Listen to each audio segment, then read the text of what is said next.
everyone, welcome to my SST class. Today we will discuss the topic life in temperature zones, यानी कि temperature zones पर life हमारी कैसी है उसके बारे में डिस्कस करेंगे.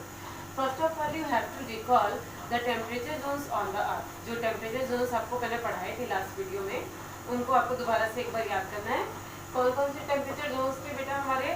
टॉरिड जोन जहाँ पर टेम्परेचर ज़्यादा रहता है, टेम्परेट जोन जहाँ पर टेम्परेचर माइल्ड रहता है, और फिजिक्स जोन. तो उसके अकॉर्डिंगली हम वहाँ पर कैसी लाइफ है वो डिस्कस करेंगे. तो यहाँ मेन जो हमारा टॉपिक है वो है वेजिटेशन का, कि वहाँ पे वेजिटेशन मीन्स वहाँ पे वनस्पति कैसी है, यानी कि पेड़ पौधे वगैरह की लाइफ वहाँ पे कैसी है. तो बेटा वहाँ पे जो हमारे फॉरेस्ट है, तो सबसे पहले आपका आता है इक्वेटोरियल फॉरेस्ट. ये हमारे आते हैं इक्वेटोरियल फॉरेस्ट जो है वो हमारे टॉरिड जोन में आते हैं, यानी कि इक्वेटोरियल इसलिए इनका नाम है क्योंकि ये इक्वेटर के दोनों साइड जो एरिया है जिसको हम टॉरिड जोन कहते हैं वहाँ पर ये पड़ते हैं. तो सबसे पहले इक्वेटोरियल फॉरेस्ट की बात करते हैं. इक्वेटोरियल फॉरेस्ट को हम ट्रॉपिक फॉरेस्ट के नाम से भी जानते हैं, रेन फॉरेस्ट के नाम से भी जानते हैं. तो और इसमें जो क्लाइमेट रहता है, फर्स्ट पॉइंट है हमारा वहाँ पे क्लाइमेट कैसा रहता है. वहाँ पे क्लाइमेट रहता है hot humid with heavy rainfall, यानी कि वहाँ पे गर्मी रहती है, ह्यूमिडिटी रहती है और बहुत ज़्यादा बारिश भी होती है. सेकेंडली वहाँ पे जो हमारे वेजिटेशन है वो कैसा है, dense forest with evergreen trees, यानी कि वहाँ पे बहुत घने घने जो है पेड़ पौधे हैं, घने जंगल हैं जिनके अंदर एवरग्रीन ट्रीज होते हैं, यानी कि वो हमेशा 12 के 12 महीने हरे भरे रहते हैं. और वहाँ की वाइल्ड लाइफ कैसी है, elephant, Jaguar, anaconda and so on जो एनिमल्स हैं वहाँ पे देखने को मिलते हैं. इसके अलावा जो हमारे रेन फॉरेस्ट होते हैं, जो इक्वेटोरियल फॉरेस्ट होते हैं, वहाँ पे जो लिविंग ऑर्गेनिज्म है उसकी बहुत जो है ज़्यादा वैरायटी आपको देखने को मिलती है. अब आते हैं इसके एरिया पे, वो मैंने आपको पहले ही बता दिया है कि इक्वेटोरियल फॉरेस्ट जो है हमारे वो टॉरिड जोन में पड़ते हैं. अब मैं आपको बताती हूँ कि ये जो हमारे इक्वेटोरियल फॉरेस्ट हैं ये कौन कौन से कॉन्टिनेंट में किस किस नाम से लोकेटेड हैं.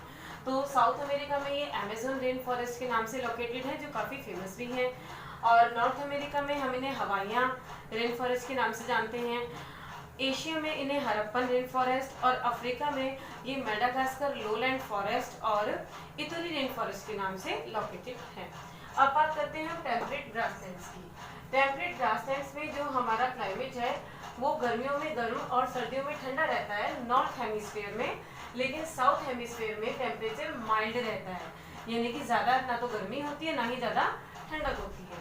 और अगर यहाँ की वेजिटेशन की बात करें तो यहाँ पर बड़े बड़े पेड़ आपको नहीं मिलेंगे ऊंचे ऊंचे, बल्कि यहाँ पर ग्रास मिलती है देखने को, इसलिए इनका नाम ग्रासलैंड्स है. और वाइल्ड लाइफ की बात करें तो rabbits, rats, antelopes, kangaroo, koala monkeys, इस तरह के आपको जो एनिमल्स हैं वहाँ देखने को मिलते हैं. और इसका जो एरिया है वो टेम्परेट जोन है हमारा. टेम्परेट जोन आपको अच्छे से पता है कि ऊपर नॉर्थ में ट्रॉपिक ऑफ कैंसर से आर्कटिक सर्कल तक, और नीचे साउथ में ट्रॉपिक ऑफ कैप्रिकॉर्न से अंटार्कटिक सर्कल तक का जो एरिया होता है वो हमारा टेम्परेट जोन होता है. तो ये वाले जो हमारे टेम्परेट ग्रासलैंड्स हैं ये हमारे इसी एरिया में पड़ते हैं. अब हमारे जो मेन ग्रासलैंड्स हैं वो कहाँ कहाँ पर लोकेटेड है उनके बारे में बात करते हैं. साउथ अमेरिका में पैम्पस ग्रासलैंड जो है वो लोकेटेड है. नॉर्थ अमेरिका में प्रेरीज, यूरेशिया में स्टेप्स. तो यूरेशिया को तो आपको पता ही है, यूरोप और एशिया का जो एक साथ एरिया होता है उसको यूरेशिया बोलते हैं. तो यूरेशिया में स्टेप्स के नाम से हैं. अफ्रीका में वेल्ड्स और ऑस्ट्रेलिया में डाउन्स के नाम से ये हमारे मेन ग्रासलैंड्स लोकेटेड है. और यहाँ की अगर लाइफ देखते हैं तो यहाँ पर भी नॉमेडिक ट्राइब्स हैं जो रहते हैं, और जिनमें कि हॉटेंटॉट्स और कार्डिगिस जो हैं वो मेन हैं. इनका मेन कार्य जो होता है वो पशुपालन होता है, और ये कैटल्स को जो है पालते हैं और शिप को पालते हैं. तो ये हमारा मेन, मैंने आपको ग्रासलैंड के बारे में बता दिया. अब मैं एक मैप के थ्रू आपको बताती हूँ कि हमारे ग्रासलैंड और इक्वेटोरियल फॉरेस्ट जो है वो कहाँ कहाँ पर है. तो अब एक वर्ल्ड मैप के थ्रू हम देखते हैं कि जो हमारे इक्वेटोरियल रेन फॉरेस्ट हैं और जो हमारे ग्रासलैंड्स हैं वो कहाँ कहाँ पर लोकेटेड हैं. तो ये जो आपको लाइट ग्रीन कलर का एरिया नज़र आ रहा है ये इक्वेटोरियल रेन फॉरेस्ट को शो कर रहा है, और जो ब्राउन कलर का एरिया आपको मैप में नज़र आ रहा है ये हमारे ग्रासलैंड्स को शो कर रहा है. तो ये देखिए साउथ अमेरिका में जो है हमारे ये इक्वेटोरियल रेन फॉरेस्ट हैं, जो अमेरिका के जो हैं वो हवाइयाँ रेन फॉरेस्ट, और अमेज़न रेन फॉरेस्ट जो कि काफ़ी वर्ल्ड फेमस है, सभी जानते हैं उनके बारे में, वो यहाँ पर लोकेटेड है. अफ्रीका में भी यहाँ पे इक्वेटोरियल रेन फॉरेस्ट है, क्योंकि ये हमारे टॉरिड जोन में जो है ये लोकेटेड है एरिया, तो इसमें ये आते हैं इक्वेटोरियल फॉरेस्ट। तो इसमें भी ये मेडागास्कर और इटूरी रेन फॉरेस्ट के नाम से हैं।